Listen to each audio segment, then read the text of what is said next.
Bonjour, dans cette vidéo, je vais parler perception sémantique, qui est un des secrets les mieux gardés sur le SEO on-site. Si évidemment, on peut dire qu'il y a des secrets dans l'optimisation on-site. Donc je suis François Lamotte, créateur de Mitambo, Propulsor et Spade, et entre autres des groupes WP Search Console et SEO Décollage Immédiat sur Facebook, que j'anime avec d'autres partenaires que vous connaissez bien. Alors pourquoi est-ce que vous pouvez m'écouter? Là je vous montre un site e-commerce, une société qui en a plusieurs sur une dizaine de pays et qui fait près de 50 millions d'euros de chiffre d'affaires. Là on l'a aidé en 2017 sur l'optimisation interne de leur site. Notre grosse référence qu'on avait eue c'était le site GoVoyage, ça c'était en 2012, toujours avec notre crawler et uniquement de l'optimisation on-site, donc pas du tout de travail de netlinking externe. Voilà ici l'exemple d'un travail qui est réalisé en partenariat avec Pierre Alouit pour un site donc, qui a un réseau de réparation, réseau de boutiques de réparation d'ordinateurs et de smartphones. Le site de Fabrice Ducarme, WP Search Console, qu'on avait aidé dès sa conception à poser les bonnes bases et que Fabrice dirige de main de maître depuis quelques années. Je crois que ça doit faire 2,5 millions de pages vues par an ou un peu plus. Le site de Sandrine, qui utilise notre plugin et qui se débrouille pour avancer et progresser dans son trafic. Éditer sa cuisine, avec le site de recettes de cuisine qui a une très belle courbe. J'aurais pu d'ailleurs mettre un graphique plus récent parce que la courbe a encore monté. Un exemple ici de travail de Google Search Console pour montrer d'autres preuves que SEMrush, puisqu'on peut souvent critiquer SEMrush. Voilà, ici c'est comparaison de 2 trimestres successifs, avec la réécriture de contenu pour mieux répondre à la demande et aux recherches que Google, les recherches auxquelles Google essaye de répondre. Et tout ça, en fait, c'est un travail uniquement sur du on-site, donc il n'y a pas de backlink, il n'y a pas de travail externe sur le netlinking, de création d'articles qui sont distribués pour venir augmenter la popularité des contenus. C'est uniquement un travail on-site. Donc l'optimisation on-site ou on-page, pour être plus précis, en fait, ça, c'est quelque chose que vous connaissez. Donc, je vais quand même rappeler les bases parce que beaucoup de gens oublient, ne connaissent pas, ne font pas attention et ont des contenus qui sont souvent mal structurés. Vous avez une balise title, vous avez la balise H1. Donc, si vous n'utilisez pas un plugin comme SEOpress ou Yoast, vous n'allez pas pouvoir customiser facilement votre balise title pour WordPress. Donc en général, si vous n'optimisez pas, vous allez avoir les deux mêmes éléments. Alors fondamentalement, c'est pas très grave, mais après, une fois que vous commencez à avoir du trafic, ça devient intéressant de pouvoir travailler la balise title parce qu'il y a toute une approche où on peut avoir 2 textes qui soient différents entre le title et la balise H1. Il y a la métadescription. De nouveau ici, la métadescription, si vous n'avez pas un plugin dédié, ce sera difficile de pouvoir la travailler, à moins que votre thème soit orienté SEO et vous propose la gestion de ces balises. Vous allez avoir un média, donc la fameuse image à la une. Vous allez avoir votre premier titre dans le corps de texte, qui est souvent un H2, et votre chapeau. Ensuite, vous allez avoir la suite de votre texte, avec des mots-clés dans la page, les fameux intertitres H3, H4, H5, la longueur du texte que vous devez écrire. Donc de nouveau, il n'y a pas de règle. Vous devez avoir 800 mots, il faut 1200 mots, il faut 2000 mots. Non, tout ça est vraiment du mythe. Tout dépend de votre thématique et de ce que vos concurrents font. Donc c'est sûr que par la longue, sur des domaines concurrentiels, les textes ont tendance à s'allonger, mais il y a beaucoup de domaines où avec 500 mots, parfois même un peu moins, on peut encore arriver à se classer dans un top 10 sans souci. Vous avez des liens sortants. Vous avez des liens internes, vous allez avoir d'autres images que vous allez mettre dans votre article. Et donc là, il y a aussi une optimisation à faire. La balise alt, le nom du fichier, il y a encore d'autres petites astuces comme ça, mais c'est le principal. Et vous avez les partages vers les réseaux sociaux pour encourager votre public à partager vos contenus. Donc si vous faites une recherche, je vous invite à aller regarder les premiers résultats classés. Là, vous voyez, on a un titre, on a un premier chapeau, j'ai un menu et un élément. Ici, je retrouve des éléments de partage de réseaux sociaux. J'ai un petit chapeau, j'ai mon article avec des liens, des intertitres, des images internes dans les éléments. Ici, j'ai un autre exemple d'article, j'ai de nouveau une image à la une, mon chapeau, un lien externe qui est un tweet ici vers une personnalité de Google, et puis ensuite une table des matières. On voit qu'il essaie de travailler ça pour répondre aux questions qui sont sur Google. Alors, ce qui est amusant, c'est de comparer, ici c'est juste pour l'anecdote, mais la requête que j'avais faite ici en 2017 et la même mise à jour ici en 2018. Donc on voit qu'en fait Google trust les positions 1 et 2 qui répond à des questions, et en fait la position qui était numéro 3 à gauche est maintenant numéro 10, et le numéro 5 est la 11e position. Donc on voit que Google a récupéré la requête et essaie de répondre un maximum de questions. Juste peut-être que dans les questions posées, j'aurais dû regarder les questions posées, il y a peut-être des liens vers des pages qui étaient classées là, mais à creuser ou à vérifier. Mais bon, ce n'est pas l'important de cette vidéo. La perception, qu'est-ce que c'est ? La perception, c'est Je vais commencer par parler de ça en vous parlant du Google bombing. Le Google bombing, pour un petit peu d'histoire, si plusieurs sites utilisent le même texte dans des encres de liens pour pointer sur une même cible, Google va additionner le poids de ces mots et il devient possible de faire apparaître la page cible dans les résultats d'une recherche sur le texte contenu dans les liens qui pointent vers elle. Donc, si de nombreux noms de domaines pointent vers un même site en utilisant le texte « XXX est une légende vivante », en faisant une recherche sur juste légende vivante, les textes verront apparaître cette page, même si le texte n'est pas utilisé dans la page.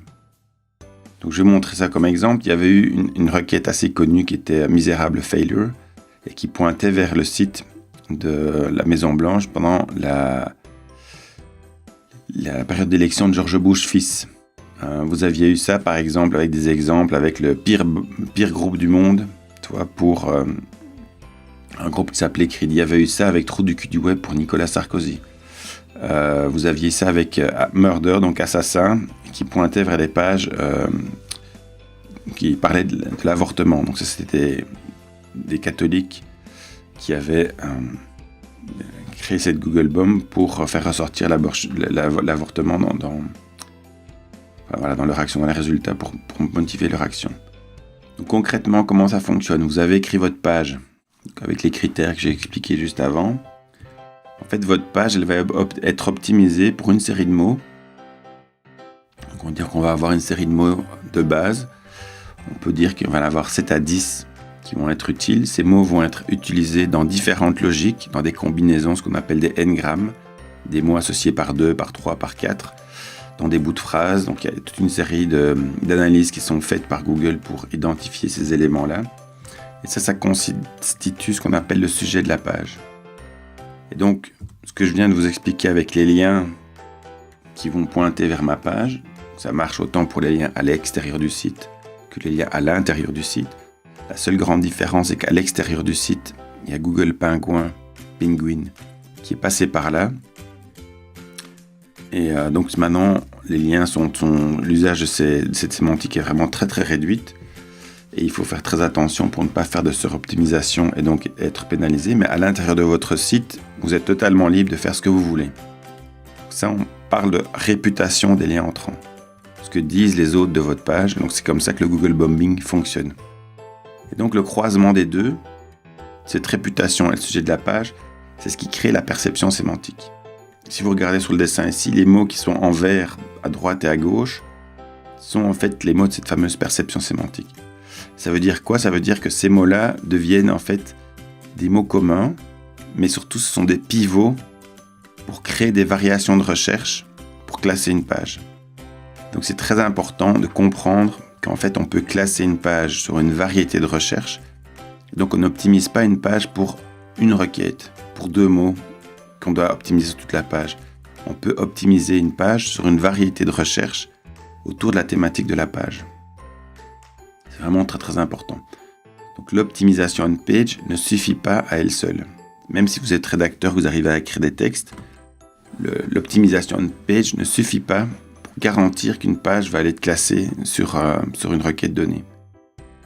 Même si on est dans des requêtes qui peuvent être après compétitives où l'autorité de la page, l'autorité du domaine vont jouer, La base de la base, en fait, c'est d'arriver à contrôler cette fameuse perception. Alors là, je fais un peu d'auto-promo pour montrer les outils qu'on a développés, mais vous pouvez très bien vous débrouiller sans. Il y a plein de gens qui se débrouillent très bien sans, mais c'est pour vous montrer l'explication. Donc là, vous avez 3 lignes. La ligne qui est encadrée en rouge, c'est ma fameuse perception. En dessous, en topic, c'est en anglais, c'est pour le sujet. Et en dessous, inbound links, donc c'est la réputation des liens. Donc vous voyez que j'ai des mots qui sont superposés et les mots qui apparaissent en vert sont les mots que je vous montrais dans l'exemple. Font comment infographie, PBN, privé et réseau. Et donc, en faisant une recherche, ça je vous donne, c'est un deuxième tool qu'on a sorti qui s'appelle SEO SERP Instant Rank Checker. Donc c'est une extension Chrome qui est gratuite, qui vous permet rapidement de trouver des expressions sur lesquelles vous pouvez classer votre page, ou voir si votre page est classée dessus, et avoir des indices pour améliorer votre contenu. Et donc, si je regarde ici, si je prends simplement les mots de la perception, ma page est première. Et souvent, ces mots-là ne vont pas permettre de créer une question, une requête précise. Donc, vous pouvez faire, c'est chercher des variations. Et je vous montre ici, cette page, elle a été optimisée et on a trouvé sur plus d'une dizaine de requêtes différentes. Et si vous regardez clairement, tous les résultats classés, je vais revenir encore un cran en arrière, tous les résultats classés sont différents. Ça montre bien qu'on arrive à répondre à différentes requêtes pour lesquelles Google classe des sites différents, parce qu'ils sont optimisés en général sur une requête. Donc avec cette fameuse perception, vous pouvez optimiser la page et ouvrir le chakra de votre page ou le chakra de votre site. Donc c'est vraiment ce croisement entre la réputation des liens et le sujet de la page. Alors pourquoi est-ce que ça fonctionne ?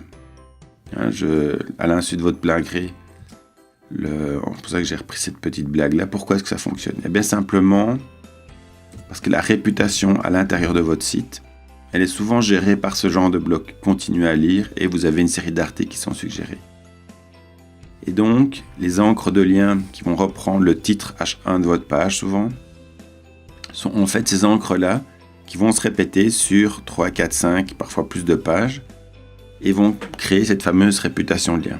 Donc c'est très important d'arriver à vérifier pour chaque page, vous avez au moins 3, 4, 5, 6 liens suffisamment placés sur des pages suffisamment importantes qui vont pouvoir vous aider à créer cette réputation de lien. Donc, votre stratégie, c'est apprendre à écrire des titres qui résonnent avec les principaux mots de votre page. C'est vraiment une notion clé à comprendre. Si je reprends l'exemple ici, vous allez voir tout de suite s'il manque des mots. Par exemple, je pourrais dire le mot commun n'apparaîtrait pas, par exemple, parce que ça ne permet pas de faire une recherche. Donc du coup, je sais que je peux l'adapter. Et la zone la plus facile pour adapter, c'est de créer la réputation. Donc la première étape, c'est que vous validez sur le sujet de votre page, le topic. Vous allez valider les 5, 7, 10 mots les plus importants qui doivent ressortir. Et une fois que ces mots sont bien ressortis, alors vous allez travailler la réputation pour que vous puissiez avoir le maximum de mots qui viennent rentrer en résonance avec les mots importants sur votre page. Et là, bingo, vous êtes parti pour progresser. Après, voilà, il y a d'autres astuces. Mais pour démarrer, vous n'avez rien d'autre à faire. Alors, comme j'allais dire ici, il y a plein d'autres astuces. Des petites astuces qui vont permettre après d'améliorer les pages. Mais les fondamentaux de la perception sémantique, c'est ce que je vous ai montré dans cette vidéo. Voilà, alors si vous avez un site WordPress, ça c'est la minute auto-promo, je vous invite à tester notre plugin WP Search Console. Parce qu'il va permettre d'accélérer clairement le travail et vous faire gagner beaucoup de temps. Voilà, merci beaucoup. Et si vous avez des questions, laissez-les dans les commentaires et on continue la discussion online. À très bientôt.